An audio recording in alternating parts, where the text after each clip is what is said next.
বাক্সা জিলাৰ এজন ষ্টুডেণ্টে এটা কুৱেশ্যন পঠাইছিল যিটো প্ৰি টেষ্টত তেওঁলোকে সন্মুখীন হৈছিল কুৱেশ্যনটো বৰ বিশেষ এটা টান কুৱেশ্যন নহয় যিসকল ষ্টুডেণ্টে তোমালোকে ফাৰ্ষ্ট চেপ্টাৰটো খুব ভালদৰে পঢ়িছা এটো যে থৰলি ভালকে কনসেপচুৱেলি বস্তুখিনি পঢ়িছা তেওঁলোকে নিশ্চয় এটো খুব সহজভাৱে কৰিব পাৰিবা তথাপিতো যেহেতু মোলৈ পঠাইছে গতিকে মই সলভ কৰি দিম আৰু যিমান কুৱেশ্যন মই আমি তোমালোকৰ পৰা আশা কৰিছিলো একচুয়ালি বেছিভাগ কুৱেশ্যনে ফিজিক্সৰ পাৰ্টটোৰ পৰা পাইছো কেমিষ্ট্ৰি তেনেকৈ ইমান কুৱেশ্যন পোৱাই নাই যদি খুব মানে কনসেপচুৱেলি বস্তুখিনি পঢ়া যায় তেতিয়াহলে কুৱেশ্যন বিলাক কৰিব পৰা যায় আসলতে গম পাইছা এতিয়া এইটো কুৱেশ্যন যদি আমি চাও তোমালোকে এতিয়া প্ৰশ্নটো যদি পঢ়িছোৱা এটা ধাতুৰ লৱণ mx পোহৰৰ সংস্পৰ্শলৈ আহিলে বিযোজন হৈ ধাতু m আৰু এটা গেছ x গঠন কৰে এটা পোহৰৰ সংস্পৰ্শত হোৱা এনেকুৱা বিক্ৰিয়াৰ কথা আমাক ক'ত আছিল তাতে আমাক বিযোজন বুলি কৈয়ে দিছে এটা পোহৰৰ সংস্পৰ্শত হোৱা বিযোজন বিক্ৰিয়াৰ আমাক মাত্ৰ দুটাই উদাহৰণ দিয়া আছিল গোটেই কিতাপখনত গতিকে তাৰ বাহিৰত আমি যাবলগীয়া ইয়াত নাই আৰু লগতে আমাক ক্লু দিছে ধুনীয়াকৈ চোৱা অলংকাৰ তৈয়াৰ কৰাত ধাতু m ব্যৱহাৰ কৰা হয়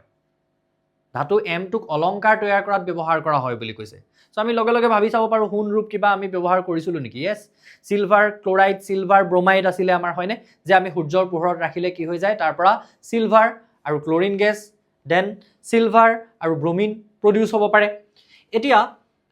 কোৱেশ্যনতে তাৰ পিছত কৈছে কি যে ধাতু m আৰু গেছ x ক চিনাক্ত কৰা এটা এনেকুৱা ধৰণৰ কিন্তু আৰু কোৱেশ্যন কিছুমান আছে যেনেকৈ x y a b এইবিলাক চিনাক্ত কৰিব লাগে কিন্তু এনেকুৱা কোৱেশ্যন বিলাক ম্যাক্সিমাম তোমালোকৰ চেপ্টাৰৰ ভিতৰৰ ডাইৰেক্ট কোৱেশ্যনে হয়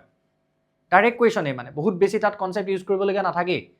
একদম সহজ কোৱেশ্যনে থাকে যদি ভালদৰে থৰলি পঢ়ি থোৱা আছে তোমালোকৰ নহলে এতিয়া এইটো মই কৰি দিম কিন্তু এনেকুৱাই যদি বেলেগ এটা হুধে তেতিয়া আকৌ তুমি নোৱাৰা যদি কনসেপ্টটো ক্লিয়াৰ নাথাকে বা বস্তুটো যদি বুজি নোথোৱা থৰলি যদি নপঢ়া এতিয়া চোৱা আমি কি বিক্ৰিয়া পাইছিলো বুলি কৈছো এনেকুৱা ধৰণৰ एग्जांपल দুটাই পাইছিলো এটা হল সিলভাৰ ক্লোৰাইড এটা হল সিলভাৰ ব্ৰোমাইড যেতিয়া আমি সূৰ্যৰ পোহৰৰ সংস্পৰ্শত ৰাখো ইয়া ডাইৰেক্টলি সূৰ্যৰ পোহৰ বুলি ৰাখিব পাৰা সূৰ্যৰ পোহৰটোক এনেকৈ সিম্বলিকেলিও বুজাব পাৰি সূৰ্যৰ পোহৰ দিলে কি হয় বিযোজন হয় আমাক কৈ দিছে ইয়াত বিযোজন হয় এই সেকেন্ড প্ৰশ্নটোৰ উত্তৰটো ওলাই আছে চোৱাচোন পোহৰৰ সংস্পৰ্শলৈ আহিলে জড়িত ৰাসায়নিক বিক্ৰিয়াৰ প্ৰকাৰ উল্লেখ কৰা প্ৰকাৰটো কি ৰাসায়নিক বিক্ৰিয়াটো কি টাইপৰ হয় এটা আমি সংযোজন হয় নে বিযোজন হয় নে প্ৰতিস্থাপন হয় নে ডি অপহৰণ হয় হেতুটা মানে ক'ব লাগে আমাক কৈয়ে দিছে বিযোজন হয় আৰু আমি জানো যে এই বিক্ৰিয়াটোত কি হয় সিলভাৰ দেন এফালে কি হয় ক্লোৰিন যেহেতু কেতিয়াও অকলে থাকিব নোৱাৰে হি ডি পাৰমাণবিক হয় আমি ক্লাস 9 তে পাই আহিছিলো Cl2 হ'ব এতিয়া কথাটো হল এফালে ক্লোৰিন দুটা হৈ গল এফালে এটা কেনেকে দুটা হল ব্যালেন্সিং কৰিব লাগিব আমি ৰিঅ্যাকচনটো ইয়াতটো আহিব এই ৰিঅ্যাকচনটো কমপ্লিট একে ধৰণৰ ৰিঅ্যাকচন আছিল আৰু এটা ক্লু আমাক দিয়া আছে যে কোলা বগা ফটোগ্ৰাফিত ব্যৱহাৰ কৰা হয় তেনেকুৱা কথাও আমাৰ এঠাইতে উল্লেখ আছে হেখিনিতে কিন্তু ইয়াত এটা কথাটো কি যে আমাৰ যে এই ব্ৰোমিনটো যদিও কিতাপখনত আমাৰ এনেকৈ গেছ বুলি দিয়া আছে ব্ৰোমিন হল এনেকুৱা এটা মৌল যি নৰ্মেল অৱস্থাত নৰ্মেল টেম্পাৰেচাৰত হি কিন্তু লিকুইড হিচাপেহে থাকে ই লিকুইড হিচাপেহে থাকিবলৈ বিচাৰে গতিকে তোমালোকে আনসাৰ এতিয়া দেখাত এটো দিলেও শুদ্ধ হয় এটো দিলেও শুদ্ধ হয়